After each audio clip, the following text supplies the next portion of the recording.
السلام علیکم ورحمۃ اللہ وبرکاتہ۔ آج ہم بات کریں گے قوم لوط کے اس عمل کی جس کی بنا پر ان پر اللہ تعالیٰ نے عذاب نازل کیا۔ وہ مردوں کے ساتھ بدفعلی کیا کرتے تھے، تو اس سے متعلق اور دیگر چیزیں بھی ہم اس میں انکلوڈ کریں گے اور بتائیں گے کہ اس کا کیا مطلب ہے اور اس کا کیا انجام ہوگا۔ کہ اللہ کے رسول صلی اللہ علیہ وسلم نے فرمایا کہ اگر کوئی شخص ایسے کسی کو دیکھے جو کہ قوم لوط کا سا عمل کر رہا ہو تو کرنے والے اور کرانے والے دونوں کو قتل کر دیا جائے۔ یہ وہ صورتحال ہے کہ دونوں رضامندی سے کر رہے ہوں، اور اگر کسی کے ساتھ زبردستی ہو رہی ہو تو صرف کرنے والے کو قتل کیا جائے گا، جس کے ساتھ زبردستی ہو رہی ہے اس کو قتل نہیں کیا جائے گا۔ تو اس کا بس ایک ہی انجام ہے کہ دونوں کو قتل کر دیا جائے گا۔ یہ ایک زبردست سزا ہے، اس میں بیچ میں کوئی گنجائش ہی نہیں چھوڑی گئی۔ پھر اب اس کے آگے چلتے ہیں ہم۔ یہ ہے چوپایوں سے متعلق کہ اگر کوئی شخص چوپائے کے ساتھ ایسا برا فیل کرتا ہے تو اسے بھی قتل کر دیا جائے اور اس چوپائے کو بھی قتل کر دیا جائے۔ جب حضرت عبداللہ ابن عباس رضی اللہ تعالیٰ عنہ سے پوچھا کہ چوپائے کی کیا غلطی ہے اس میں، تو انہوں نے کہا کہ میں نے اللہ کے رسول صلی اللہ علیہ وسلم سے اس کے بارے میں نہیں پوچھا، مگر انہوں نے اپنی رائے دی کہ شاید کہ ایسے جانور سے فائدہ اٹھانا یا اس کا گوشت کھانا کو پسند نہ فرمایا، اس لیے دونوں کو ہی ضائع کر دیا جائے، یعنی کہ اسے قتل کر دیا جائے گا، اس کو بھی، جانور کو بھی۔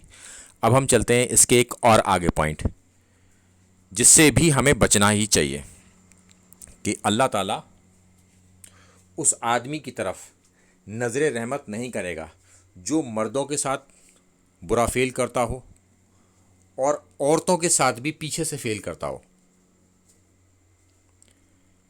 تو یہاں پر یہ تیسری بات آ گئی کہ عورتوں کے ساتھ بھی اس طریقے سے آپ پیش نہیں آ سکتے، یہاں بھی ممانعت ہے، تو ایسا شخص محروم ہو جائے گا اللہ کی رحمت سے۔ اب ہم چلتے ہیں اس کے آگے کہ یہ جو قوم لوط والا جو عمل کرے گا یہ شخص ملعون ہوگا۔ اور پھر اس کے آگے ہم چلتے ہیں کہ یہی عمل اگر کوئی اپنی اہلیہ کے ساتھ بھی کرے تو وہ بھی ملعون۔ اور اب ہم چلتے ہیں ایک آخری حدیث کی طرف جو اس زمین میں ہم لائے ہیں۔ یہ حدیث تو ضعیف ہے، مگر یہ جو اندیشہ کیا ہے نا اللہ کے رسول صلی اللہ علیہ وسلم نے، یہ بات فٹ ان بیٹھتی ہے کہ وہ اسی بات سے ڈرتے تھے کہ میری قوم میں یہ برائی نہ پیدا ہو جائے۔ اور یہ مدارس کے اندر موجود ہے،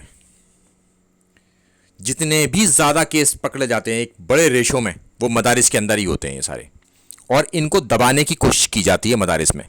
اگر وہ بچہ شکایت بھی کرتا ہے گھر والوں سے تو گھر والے بھی اس کی طرف دھیان نہیں دیتے، اپنے بڑے بھائی بہنوں سے کہتا ہے وہ بھی دھیان نہیں دیتے، اور دوسرے استادوں سے کہتا ہے کہ وہ بھی دھیان نہیں دیتے۔ وہ اس لیے دھیان نہیں دیتے کہیں ان کی کوئی فائل نہ کھول دے۔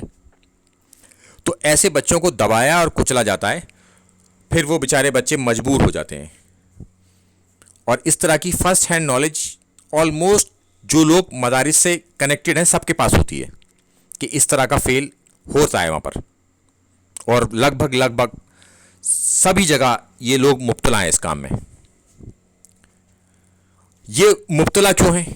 چونکہ ان کی جو پہنچ ہے ان بچوں کے ہاسٹل تک ہے جہاں پر وہ رہتے ہیں، وہاں پر یہ خدمتیں لے رہے ہوتے ہیں، ان سے پیر دبوا رہے ہوتے ہیں، مالشیں کروا رہے ہوتے ہیں، اپنی کپڑے دھلوا رہے ہوتے ہیں۔ صرف اس وجہ سے یہ ان کے ہاسٹل تک داخل ہو جاتے ہیں اور وہاں پر یہ اپنی غلط حرکتیں کرنے لگتے ہیں ان بچوں کے ساتھ، مجبور بچوں کے ساتھ۔ اور وہ اکثر اور بیشتر غریب بچے ہوتے ہیں اور مجبور بچے ہوتے ہیں جو دوسرے شہر سے، دوسرے علاقوں سے وہاں پر ہاسٹلوں میں رہ رہے ہوتے ہیں۔ تو یہ مولوی ان کا فائدہ اٹھاتے ہیں ناجائز۔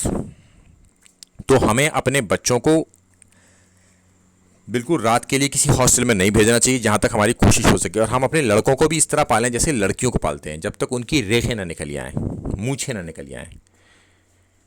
تو ماں باپ کی یہ ذمہ داری بنتی ہے اگر بچہ ہمارا کے ساتھ کوئی بات کو شیئر کرنا چاہے تو ہم اس کے ساتھ اس بات کو شیئر کریں اور ایک دوستانہ ماحول ہو تاکہ وہ اپنی بات کو کہہ پائے ہم سے، اور ہم اس پر ایکشن لیں، اس کی تصدیق کریں. ایسا نہ ہو کہ اس کو ہم چھوڑ دیں تو بچے کا دل ٹوٹ جاتا ہے. تو لہٰذا ہمیں اپنے بچوں کے ساتھ دوستانہ تعلق رکھنے چاہیے اور ان مولویوں کے فتنے سے بچانا چاہیے، چونکہ مولوی دین کی آڑ میں یہ سب کام کر رہا ہوتا ہے. اور جب آپ کسی مولوی سے اس بات کو ذکر کریں گے تو وہ کہے گا کہ بھائی دیکھو اس سے دین کی بدنامی ہوتی ہے، ہمارے علماء اکرام کی بدنامی ہوتی ہے، اس کو چھپایا جائے. میڈیا کے دور میں کیا چھپایا جا سکتا ہے؟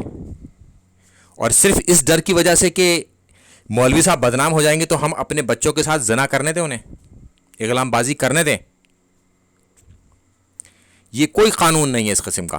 جبکہ میڈیا میں وہ ہر رپورٹ آ جاتی ہے اور اس کو جو ہے روکنا، باندھ لگانا آسان بات نہیں ہے. تو اب سب کو اس بات کو کنڈیم کرنا چاہیے، باقی لوگوں کو بھی، اور یہ ڈر نہ دکھائیں کسی کو بھی کہ جو ہے علماء اکرام کی بے عزتی ہوگی. ارے علماء اکرام ہمارے بچوں کی زندگی سے کھیل رہا ہے اور تم ہمیں یہ ڈر دکھا رہے ہو. بس اللہ رحم کرے ان علماؤں کے اوپر، ان مدارس کے علماؤں کے اوپر جو یہ حرکتیں کرتے ہیں، اور انہیں نیک ہدایت دے. السلام علیکم ورحمۃ اللہ وبرکاتہ.